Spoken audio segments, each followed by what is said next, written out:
Hi, this is Peter for The Movable Chef. This video is actually the first thing I recorded and was the tail end of a review on a Kuhn Rikon mini Santoku knife. Rather than just let it go to waste, I've decided to re-edit it and push it back out as heirloom tomatoes are ripe right now and it's very seasonal and a great thing to do. So I hope you enjoy it. So you see I've continued to break down this tomato with the mini Santoku I'm using here. And it's doing quite well. It is very nicely sharp. It cuts quite well. It doesn't have much of a sense of balance, and it's a little hard to hold for me. I have pretty good sized hands, so it's a little bit awkward, but having said that, it's doing its job quite nicely. I also see that I'm getting quite a pile of chopped tomatoes here, which really means I should probably think of something to do with them because this was a pretty nice heirloom tomato. So, being as it's just the beginning of summer, it's middle of the afternoon, the herbs are just coming in, I think we can just do a nice simple bruschetta and really get the most use of this tomato, really keep those very fresh tomato flavors, heirloom tomato flavors, and just do a simple traditional bruschetta with it. So I'll get the rest of the ingredients and I'll be right back. So I finished chopping up that heirloom tomato. Let's go and move all of this to the bowl we're going to use to make the sauce for the bruschetta. You also see that I've got some fresh basil here from the garden. It's just coming in. It's just warming up enough this part of the world to start producing. So it's time to trim it and let it start branching. Now, there are a couple different things I like to do with basil for bruschetta. It's nice to rip it up, actually, just tear it into chunks. For a couple reasons. One is it actually prevents the edges from blackening a little bit and stays looking fresh a little bit longer. It's easy, it's fast, and it gives it sort of a rough or country style look to it, which is nice as well. The other thing I like to do, particularly for finishing off something like a bruschetta, is to very finely slice the basil and use that as a garnish. So the best way to do that is to take some basil leaves, separate them off from the stems, so you have a little pile, and then roll them up. And you get a little cigar or tube of your herb leaves, and then once again using that Santoku, very nicely slices and produces a very fine cutting of basil.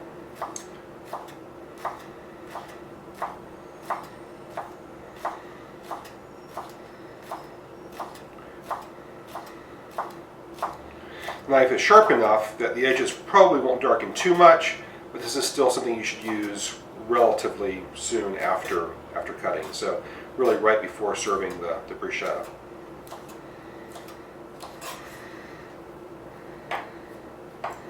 And that's called a chiffonade.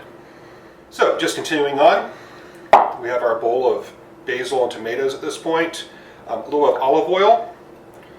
Just a nice, relatively fruity olive oil to tie that together. A little bit of salt.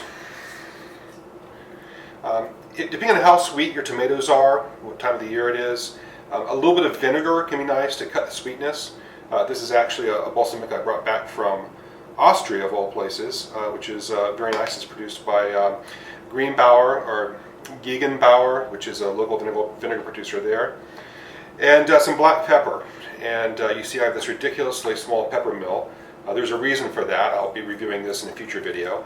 But just to give it a spin, so to speak, and see how it works, it has dual conical ceramic burr grinders, and it does quite a nice job. It's a bit finer than I would usually grate pepper, but it does quite well. So I'll review the miniature salt and pepper grinders in a future video.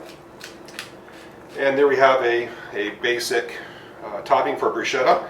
And the next thing to do is just to toast the bread, rub it down with garlic and olive oil. So the bread has just come out of the broiler, and we've toasted it nicely. One thing is, this is great to do on the grill. So if you already have the grill going for some reason, definitely brown the bread, toast the bread on the grill.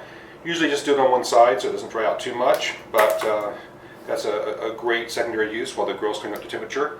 Now I'm just going to smash a garlic clove on the side of that blade, and actually maybe smash this garlic a little bit more to get some of the oils to come out.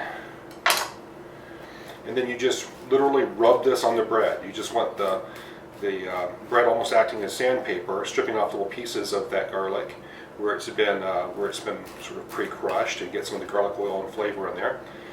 And a little bit of olive oil. Once again, a really good quality oil makes a difference here. Spoon over your tomato, basil, salt, pepper, oil, vinegar mixture, the bruschetta mixture. I don't usually worry about getting too much of the seeds out, because when I spoon it out, they'll just stay at the bottom of the bowl. So I'm not really extreme about clearing out all the seeds of the tomatoes. I'll kind of leave those in some. So just pile this on top of the bread. This is about the easiest thing in the world. And maybe top it off with some of that chiffonade that we did earlier of the basil. Just to add a little extra basil on top. And that's ready to serve. So, incredibly simple dish. The nice thing about it is that it really speaks of summertime. It really speaks of fresh ingredients. If you're at the beach, if you've rented a house for the summer, this is the perfect thing to do. The farmer's market's going to have great tomatoes. There's going to be basil available, and it's a very light, very refreshing, very, very summery thing to do.